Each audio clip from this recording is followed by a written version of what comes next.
नमस्कार मित्रांनो, मागेल त्याला सौर कृषी पंप या योजनेचे ऑनलाईन अर्ज आता सुरू झालेले आहेत। हा ऑनलाईन अर्ज नेमका कसा भरायचा, कोणती कागदपत्र कशा पद्धतीने अपलोड करायची याची सविस्तर माहिती या व्हिडिओमध्ये आपण जाणून घेणार आहोत।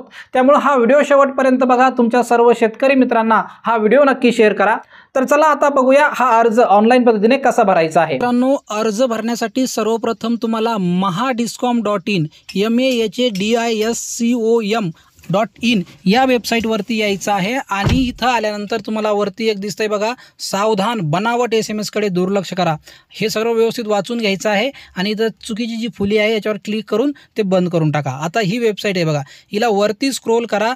हे बघा इथं आहे मागेल त्याला सौर कृषी पंप योजना, या पर्यायावरती तुम्हाला क्लिक करायचं आहे। कुठल्याही फेक वेबसाईटवरती अर्ज भरू नका। आता बघा अशा पद्धतीने पेज ओपन होईल। महाराष्ट्र राज्य विद्युत वितरण कंपनी मर्यादित मागेल त्याला सौर कृषी पंप योजना, या ठिकाणी वेगवेगळे पर्याय आहेत, योजनेची माहिती आहे, परिपत्रक आहे। आपण एवढे सगळे तिकडे घुसणार नाही, आपण डायरेक्ट जाणार आहे लाभार्थी सुविधा या पर्यायावरती। इथं आले का तुम्हाला अर्ज करा नावाचा पर्याय दिसतो, याच्यावर क्लिक करायचं आहे। बघा तुम्हाला या वेबसाईटची लिंक डिस्क्रिप्शनमध्ये मिळून जाईल, तिथून तुम्ही हा डायरेक्टली या वेबसाईटवरती येऊ शकता आणि अर्ज भरू शकता। परंतु अर्ज भरताना काय काय गोष्टींची काळजी घ्यायची आहे, डॉक्युमेंट कसे अपलोड करायचे आहेत, अर्ज कसा भरायचा आहे ते समजून घ्या। आता असा फॉर्म तुमच्या समोर ओपन होणार आहे। हा फॉर्म तुम्ही मराठीमध्ये पण कन्वर्ट करून घेऊ शकता। अशा पद्धतीने हा अर्ज ओपन होईल। या ठिकाणी बघा वरतीच तुम्हाला अप्लाय आणि ॲप्लिकेशन स्टेटस असे दोन पर्याय दिसत आहेत।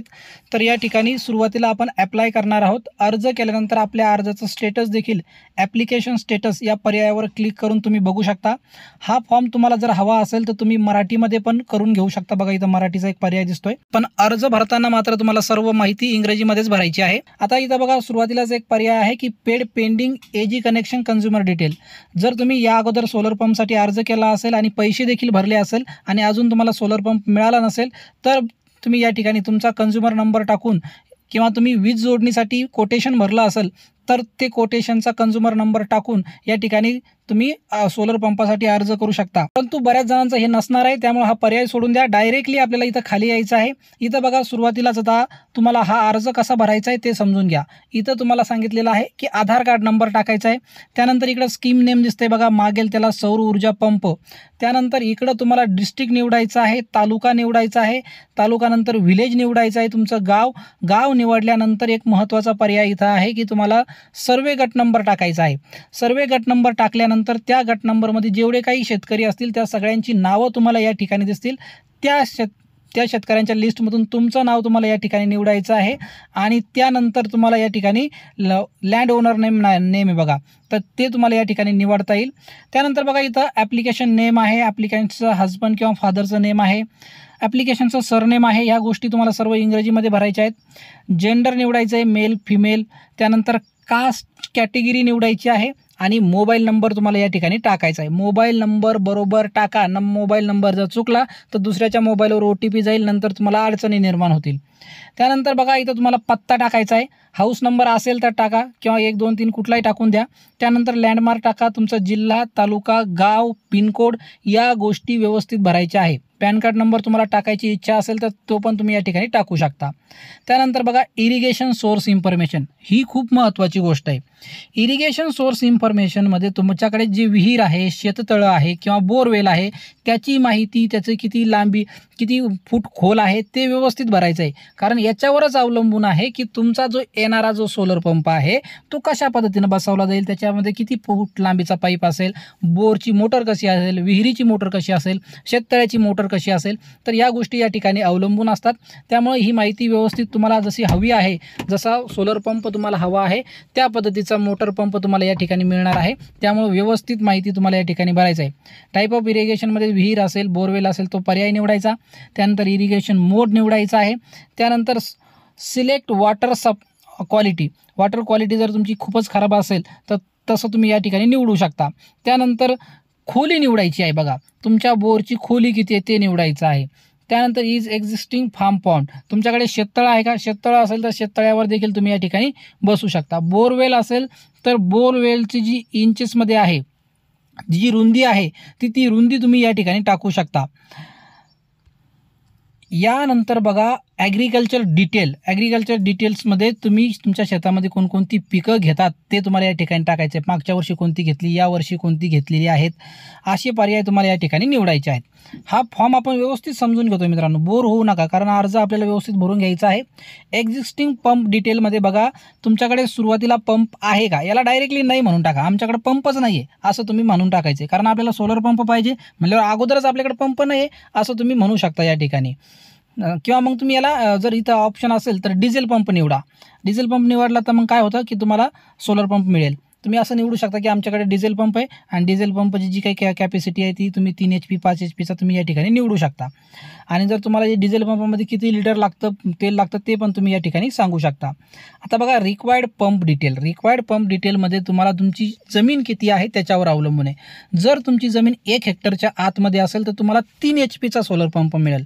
परंतु जर तुमचा सोलर पंप तुमच्याकडे जी जमीन आहे ती जर 5 एकरपेक्षा जास्त असेल तर तुम्ही 5 HP म्हणजे 1 हेक्टरपेक्षा जास्त असेल तर तुम्ही 5 HPचा पंप या ठिकाणी निवडू शकता. नंतर तुम्हाला 7.5 HPचा पण निवडता येईल, पण तुमची जमीन तेवढी असली पाहिजे. आणि त्यानंतर आता त्यानंतर पुढे बघा बँक डिटेल खूप महत्त्वाचं आहे. बँक डिटेल तुम्हाला व्यवस्थित भरायची आहे, कारण काय होतं काही वेळेस एखाद्याचा अर्ज रिजेक्ट झाला, काय झाला, तुम्ही पैसे भरलेले असतात, तुमचा अर्ज मंजूर झाल्यानंतर पैसे भरले आणि पैसे भरल्यानंतर सोलर पंप मिळालाच नाही, तर जी रिफंडची जी रक्कम आहे ती कशी तुम्हाला मिळेल, त्यासाठी तुमची बँक डिटेल खूप आवश्यक आहे. याच बँक डिटेलवर तुम्हाला सगळे पैसे वापस मिळतील किंवा काही भविष्यात काही पण होऊ शकतं की सबसिडी देखील तुम्हाला डायरेक्टली या ठिकाणी मिळेल. त्यामुळं बँक डिटेल व्यवस्थित भरायची आहे. सोलर पंपाचे जे काही पैसे आहेत ते 3 HPसाठी 20-21 हजार भरावं लागतात आणि 5 HPसाठी जवळपास 24, 27, 28 आता ज्या काही किमती वाढलेल्या आहेत त्या पद्धतीनं तुमच्या ज्या वाढलेल्या किमती असेल त्या पद्धतीनं भरावे लागतात. बाकीची जी वरची सबसिडी आहे ते गव्हर्नमेंट डायरेक्टली आपल्याला कट करूनच देतं, म्हणजे डायरेक्ट सोलर पंपच देऊन टाकतं आपल्याकडे. आपल्याला फक्त वरचे 20-25 हजार रुपये भरायचे असतात. आता बघा इथं तुम्हाला हे सगळ्या चेक मार्क जे आहेत त्या सगळ्यांना टिक करायचं आहे आणि ही खाली कागदपत्र अपलोड करायची. बघा हा खूप महत्त्वाचा गोष्ट आहे. डॉक्युमेंट अपलोड करताना चुका करू नका. 4 महत्त्वाचे डॉक्युमेंट आहेत, ज्यामध्ये पहिलं आहे 7/12. आता 7/12वरती विहिरीची किंवा बोरची नोंद असायला हवी. तुमच्याकडे शेततळं असेल तर शेततळ्याची पण तुम्हाला नोंद त्या ठिकाणी असायला हवी. आधार कार्ड तुम्हाला या ठिकाणी जोडायचं आहे. कॅन्सल चेक किंवा तुमचा बँकेचा पासबुक तुम्हाला या ठिकाणी जोडायचं आहे आणि एक पासपोर्ट साईज फोटो. ही 4च डॉक्युमेंट आहेत जी तुम्हाला या ठिकाणी अपलोड करायची आहेत. आणि खाली बघा अदर डॉक्युमेंट कशासाठी आहे, जर तुमची जमीन सामायिक असेल आणि तुमच्याकडे एकच विहीर असेल तर सामायिक जमिनीच्या बाबतीत इतर जे काही खातेदार आहेत त्यांचं संमतीपत्र लागतं. 100 रुपयाच्या बॉन्डवर तुम्हाला नोटरी करून घ्यायची आहे. डायरेक्ट शपथपत्र टाईप करून घ्यायचं आहे की इतर खातेदारकांची काहीच हरकत नाही की माझ्या शेतात आम्हाला हा पंप बसवण्यासाठी. आणि जर तुम्ही कास्टमध्ये असाल तर SC STसाठी हे कास्ट सर्टिफिकेट अपलोड करायचं आहे. आणि जर तुमची विहीर सामायिक असेल, बोर सामायिक असेल तरी देखील आता समजा 3 जणांची मिळून एक विहीर असेल आणि तुम्हाला सोलर पंप बसवायचा असेल तर बाकीच्या 2 खातेदारकांचं संमतीपत्र लागतं की या व्यक्तीनं या ठिकाणी सोलर पंप बसवण्यास आमची काही हरकत नाही. अशा प्रकारचं एक 100 रुपयाच्या बॉन्डवर संमतीपत्र तुम्हाला या ठिकाणी अपलोड करायचं आहे. जर तुम्ही संमतीपत्र अपलोड केलं नाही, सामायिक जमीन असेल किंवा सामायिक विहीर असेल तर मात्र तुमचा अर्ज रिजेक्ट होऊ शकतो. आणि शेवटी तुम्हाला सबमिट ॲप्लिकेशन या पर्यायावरती क्लिक करायचं आहे. व्यवस्थित अर्ज भरा. काही अडचणी असतील तर कमेंट करून विचारा, आपण त्याचं उत्तर देण्याचा प्रयत्न करू. धन्यवाद मित्रांनो. पुन्हा भेटू अशाच एका नवीन व्हिडिओमध्ये. तोपर्यंत जय महाराष्ट्र.